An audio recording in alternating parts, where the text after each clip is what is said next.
Hi, everybody. It's amazing to be back at Strategy's Bitcoin for Corporations conference. This is the third year in a row for me. It's even more incredible to be on stage in front of a group of business leaders from around the world. And I think the coolest thing is that most of the people in this room believe that Bitcoin is here to stay. That wasn't the case just a few years ago. Business leaders were not embracing Bitcoin, and a lot has changed recently.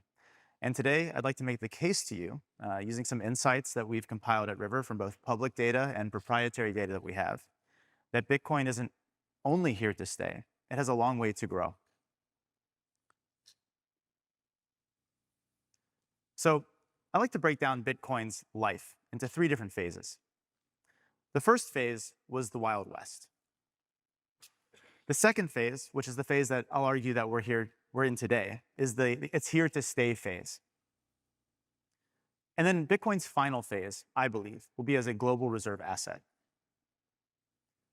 In the Wild West days, there were very few trustworthy financial institutions focusing on Bitcoin. There weren't many safe places to buy Bitcoin, to custody Bitcoin. It was a very risky industry with a lot of fraud, but a lot of exciting times as well. And I would argue that we transition from the Wild West phase into the it's here to stay phase around the same time that Michael Saylor entered the chat. Michael was a bridge between the early ideals of Bitcoin and the builders to the mainstream institutional capital. And I deeply believe that we are now in the here to stay phase. And let's look at why. So if we look at Bitcoin ownership globally, we've seen drastic growth in the amount of people and individuals who own Bitcoin. Over 4% of the world owns Bitcoin today. And if we zoom into the United States, over 10% of Americans own Bitcoin. That's an incredibly powerful political bloc and group of economic actors. And if we look at the global map, the Americas are leading the way as it relates to Bitcoin adoption.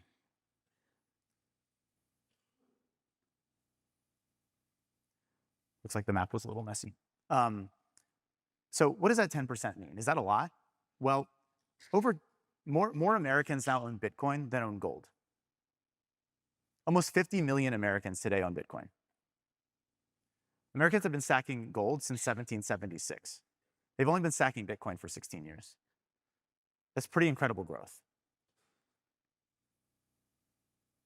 If we look at public company holdings of Bitcoin, the number of public companies holding Bitcoin has doubled in the last year. Public companies are institutions in the United States that have been blessed by the highest powers to offer investment-grade assets to the public. And the fact that we've seen a doubling in just 1 year of companies like this owning Bitcoin is pretty incredible. And the most powerful financial institutions are also doubling down on this asset. The amount of hedge funds and RIAs making massive allocations to Bitcoin, especially since the advent of the Bitcoin ETF from just over a year ago, is accelerating.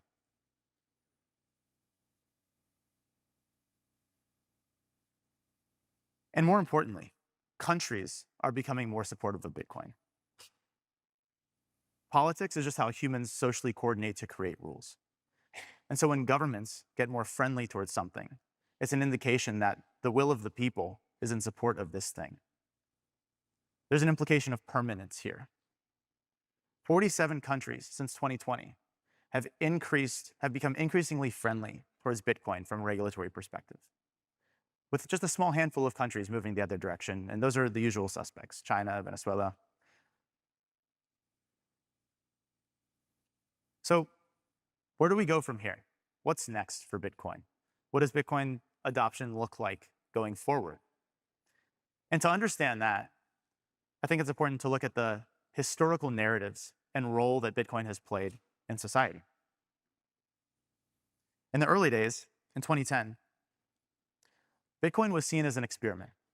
The vast majority of people using Bitcoin or working on Bitcoin at that time, they didn't have any deep belief that this would become some global store of value, that this would become a very important asset in the world. There were a few deep believers, but by and large, most people thought this was just an experiment. In fact, there were Bitcoin faucets back then. You could go to a website fill out a CAPTCHA and just get free Bitcoin.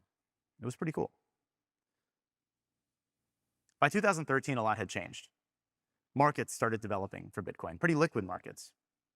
But there were a lot of ups and downs. Bitcoin hit $1,000 by the end of 2013.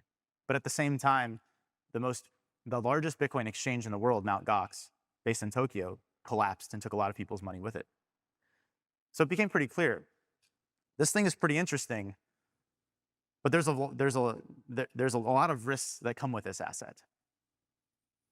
And it started being seen by people as something that I should probably pay attention to, but I don't know where it's going to go. But if it does go somewhere, I want to have some. This is where it started entering its speculative investment phase. By 2017, all of Silicon Valley had crypto fever. The narrative then was actually that Bitcoin wasn't here to stay. Bitcoin was AOL, and all of these new tokens that the Silicon Valley VCs had funded would be the next Bitcoin. During this era, we saw the Binances and the Coinbases of the world really grow. But Silicon Valley was wrong. Bitcoin wasn't AOL. During the crypto proliferation, Bitcoin just got stronger and came out the other side still the king.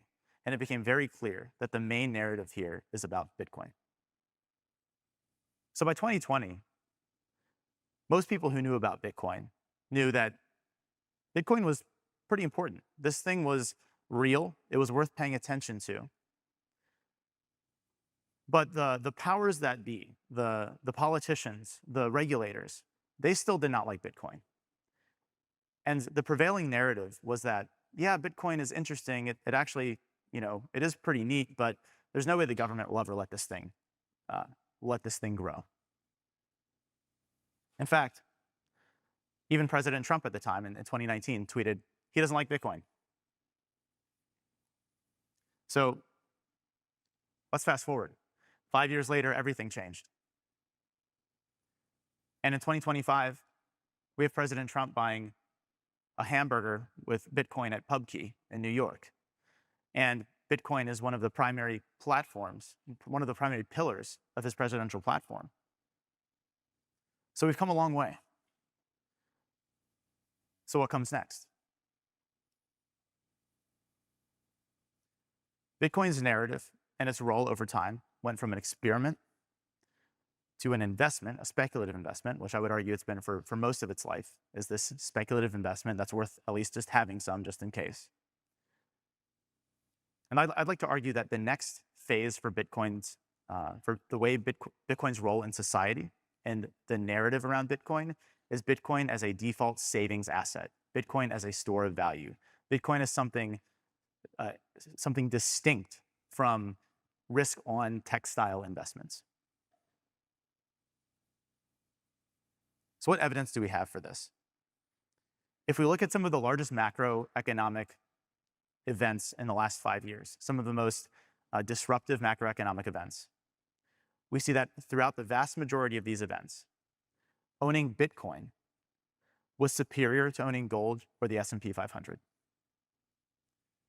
Most recently, during Trump's Liberation Day, we saw the exact same thing.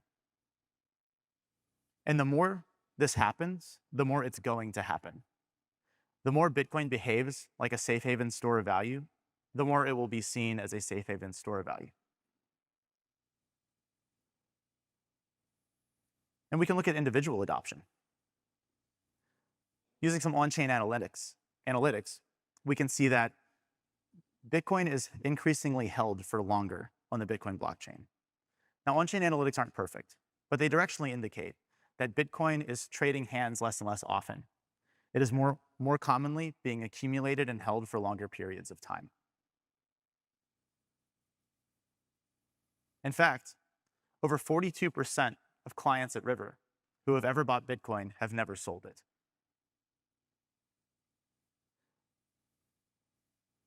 And the most important data point, I think, and what this conference is all about, is the business adoption of Bitcoin as a treasury asset.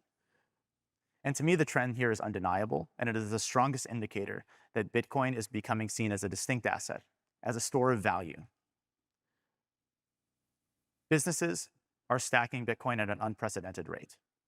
Here's a chart showing the estimated business Bitcoin treasuries using both known public company data and disclosed private company treasury data. So that means that this chart is an absolute lower bound. It's almost certainly higher than this chart. And we've seen tremendous growth in the last year. Now, it's important to hammer this point home. These companies are thinking about preserving their treasury. They're not running hedge funds. They want to preserve their capital through time to further the interests of the business and their operations. What are these companies not doing? These companies are not opening Charles Schwab accounts and buying Apple shares or Tesla shares. These companies historically have held cash and cash-related assets. And they're skipping stocks. They're not even looking at that for preserving their treasury. They're going straight to Bitcoin. To me, this is the biggest indicator that Bitcoin is becoming an asset totally distinct from being seen as anything like a tech investment. And we have hard evidence at River. We serve over 2,000 businesses today, and that number grew 154% last year alone. And these are real companies, real small and medium-sized businesses from around the United States, construction companies, real estate companies, biotech companies, plumbing companies, farms, restaurants, everything you can imagine, highly diversified. All of these business owners and operators are coming to the same conclusion, that they want Bitcoin. Most of these people had never had anything else in their treasury other than cash and cash-related assets. And the first thing they're doing to diversify their treasury out of that is buying Bitcoin. They're not buying stocks. They're buying Bitcoin.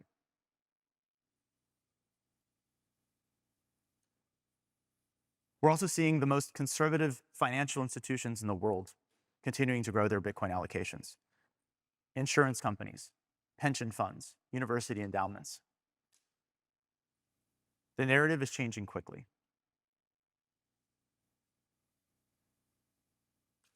And lastly, nation states continue to build Bitcoin reserves.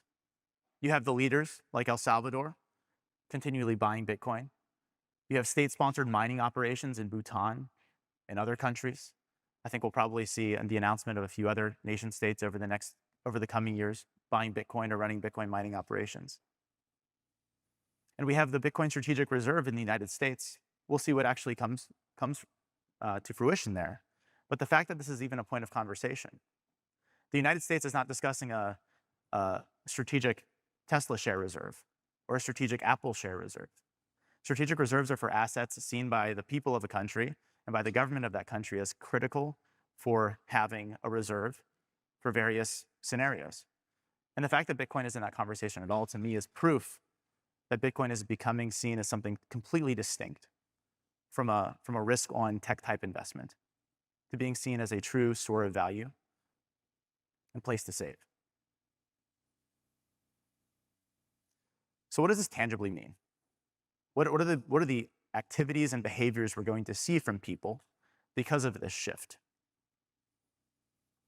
Well, for one, I think that Bitcoin savings will become mainstream for individuals. Said another way, Bitcoin is going to kill the savings account. Today, the people who save in Bitcoin are seen as a little bit wacky. It's maybe becoming a little bit normal over the last year or two.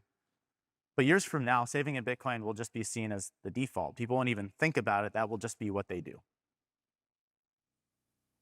A large percentage of their paycheck every month, every 2 weeks, will be going to Bitcoin. Bitcoin as a treasury asset for businesses will be mainstream. Today, the entrepreneurs who are buying Bitcoin for their treasury are leaders. They're pioneers. They're doing something different. It's just going to be normal in 5 years. It won't even be special. So my worst case analysis is that Bitcoin becomes a reliable tool for saving, which is massive. This means that every business and every human on the planet saves in Bitcoin. But it could be even bigger. Bitcoin could emerge from this, the next phase after this, as a true global reserve asset. Now, I don't have time to go into this today. Perhaps this will be a talk for next year. But I think this is the true end state for Bitcoin, and I think the trajectory is clear. So just to reiterate, Over the coming years, I expect businesses and individuals to continually save in Bitcoin. Yet they'll still use dollars for transacting. You'll still get paid in dollars, but you'll save in Bitcoin, and you'll pay your bills in dollars. Businesses will continue to stack Bitcoin for their treasury. This will lead to drastic pressure on the upward price of Bitcoin, and it will become a very mainstream part of our financial lives. Thank you, and I look forward to seeing you all again next year.